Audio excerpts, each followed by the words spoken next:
A current UFC star that excites. I mean, listen, I'm not keen on the little but Conor McGregor, you can't deny the action that he brings. Do you know what I mean? He does provide a lot of excitement. He does, rightly or wrongly. So we'll go with that one, I guess. I shouldn't have said that. I'm Michael the Count Bisping, and I'm going to be answering questions from the SPORTbible audience. What was the proudest moment of your career? Proudest moment of my career, I often get asked this question, and it's not easy to answer because obviously one would think, you know, becoming champion of the world, but then of course to defend the belt and come back to Manchester and bring the belt home. But we'll go with Manchester, bringing the belt back and defending it there. How does becoming a UFC Hall of Famer rank in there? Yeah, well, when I was a kid, rightly or wrongly, all I cared about was fighting, which is a stupid thing to care about, it really is, and that's definitely, you know, kind of a personality flaw, if you will, but that's who I was. And if you'd have said to that young kid that one day the greatest fighting organisation that ever existed on planet Earth is going to put you in the Hall of Fame, I don't think he would have believed you. So for me, it's an incredible honour. How did it feel to win the UFC middleweight championship? Yeah, it was great. You know, obviously being a lifelong fighter, to fight for the belt was always a dream of mine, and to realise that goal and to actually win was fantastic. Certainly against Luke Rockhold, who I didn't care for at the time as well, so that was even more satisfying. And then, of course, to get a first round knockout, that was the icing on the cake. And then when you combine all that, and then the first and only British guy to do that, that was a very, very proud moment for me. And to represent my country, the people that have given me so much support over the years, truly did mean the world to me. How much time did you actually have to prepare for your title shot?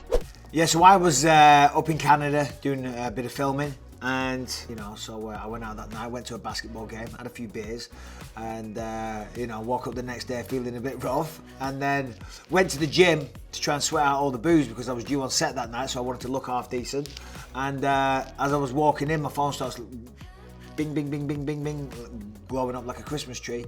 And yeah, Dana White had just been on ESPN and announced that I was fighting Luke Rockhold for the belt in 2 weeks' time. Only problem was that I was in Canada, I was still shooting a movie.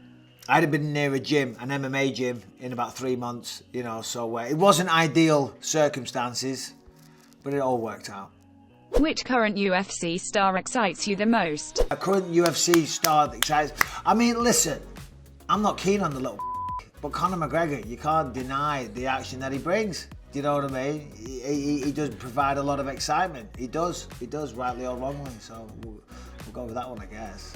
I shouldn't have said that. What is your opinion on YouTubers fighting? If we're talking about YouTubers and boxing, Jake Paul, obviously, who's everyone's probably thinking of. And I actually respect the guy because there's no prerequisite to getting involved with combat sports that you're going to come from a tough childhood or anything like that. That doesn't have to be the case. You're just going to have a passion for it and apply yourself. I'm just not a fan of the people that he calls out, do you know what I mean? How about someone your own size that actually boxes, that isn't past the sell-by date, you know what I mean? Would you fight Jake Paul? I mean, I guess. You know, I'm not sure I'd want that to happen, let's be honest, but yeah, why not? Yeah, give me a few quid, smack up a YouTuber.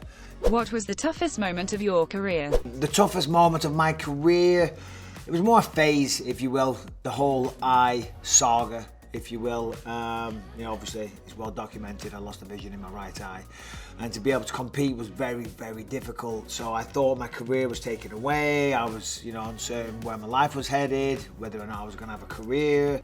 So what state's your eye in at the moment? What state's my eye in? Yeah, I mean, this is a prosthetic lens, so it's yeah, I know what you want. You want the old classic. Everyone wants it. Hold on, there we go. I feel like such Could you just the camera? Boom, there it is.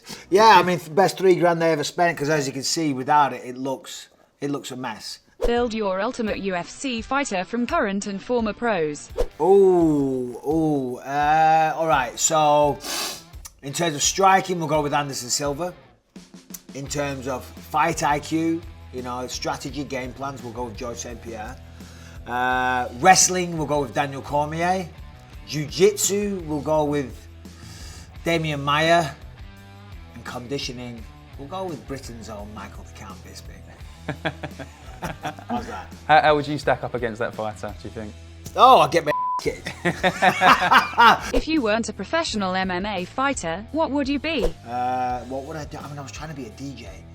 You know, I was a DJ at Mikey B back in the day. I put a lot of time and effort into that, but I soon realised that I wasn't going to be the next Carl Cox, and thought, right, I need to get a real job. I don't know. Yeah, probably still messing about on the decks. Which British fighter should fans be most excited by? Well, you know, to be honest, right now, British MMA has never been in a better position. Tom Aspinall, 4-0 in the UFC, all stoppages, definitely future contender in the heavyweight division. I mean, he's already a contender. Darren Till, everyone knows who Darren Till is. There's Paddy the Baddy, there's Arnold Allen. Arnold Allen's on like an 8-fight win streak. Of course, Leon Edwards, he's fighting Kamaru Usman for the belt. He's got a good chance of winning that. So as I say, right now, British MMA, we are standing strong on the world scene. Why haven't you fought KSI yet? Yeah, look, good question. I have tried so hard with his team to make that happen. I'm ready. I'll fight him anywhere, anytime, any place. I've said we can do it in London.